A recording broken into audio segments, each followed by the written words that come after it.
শুভ সকাল বন্ধুরা। কি রান্না হচ্ছে? আর এখানে কি হচ্ছে? এইটাই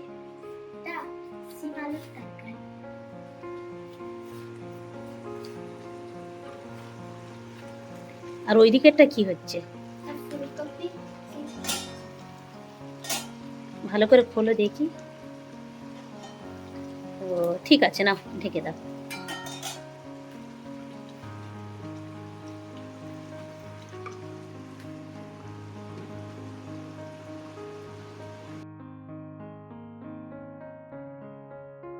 ভালো করে তাকাও। তো মুখে কি হয়েছে? এটা বোনের বড় মেয়েটা এখানে মিশনে ভর্তি হবে বলে এসেছিল।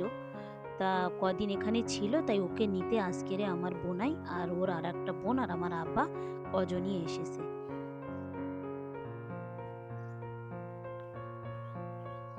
খালামার জন্য কি খাবার এনেছে সেগুলো আমাকে বের করে দেখাচ্ছে। যাই হোক, সব খাবারের থেকে সব থেকে ভালো হলো এই জয়নগরের মোয়াটা। এখানেও মোয়া পাওয়া যায়, জয়নগরের মোয়া নামে বিক্রি হয়, কিন্তু প্রকৃত জয়নগরের মোয়া নয়। কিন্তু আমাদের ওখানে প্রকৃত জয়নগরের মোয়াটাই পাওয়া যায়। এই জয়নগরের মোয়াগুলো একেবারে ভালো ভালো যে মোয়াগুলো আছে সেইগুলোর পিস কিন্তু 30-40 টাকা করে পিস পড়ে যায়। এই মোয়াগুলো এনেছিল 30 টাকা করে পিস। আমিও একটা খাবার জন্য নিয়ে নিলাম। খুব সুন্দর দেখুন, একদম অসাধারণ খেতে লাগে। এই মোয়া একবার খেলে আর এদিকেকার মোয়া একদম ভালো লাগবে না।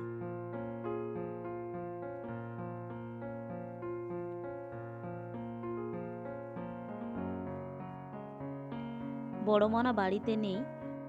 ও একটু ওর বড় আন্টিদের বাড়িতে গিয়েছে। এত বছর পর্যন্ত কখনো ওর আন্টিদের বাড়ি গিয়ে রাতে থাকেনি।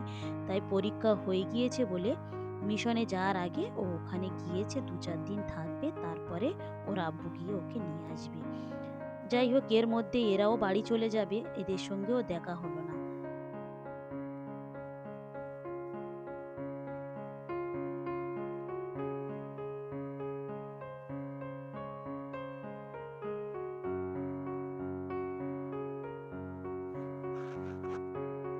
পরের দিন সকালবেলা খাওয়া দাওয়া করে আবার আব্বা এরা সবাই রেডি হয়ে গিয়েছে বাড়ি যাওয়ার উদ্দেশ্যে।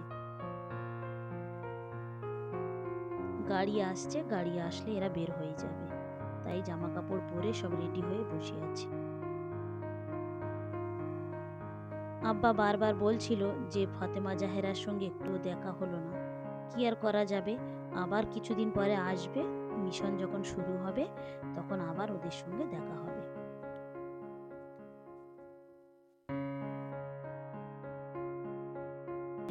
রোজা ছিলাম আজকেরে, তাই সন্ধ্যার সময় ইফতারে এই সমস্ত জিনিসগুলো জোগাড় করেছিলাম। ভিডিওটা তাহলে এখানেই শেষ করছি।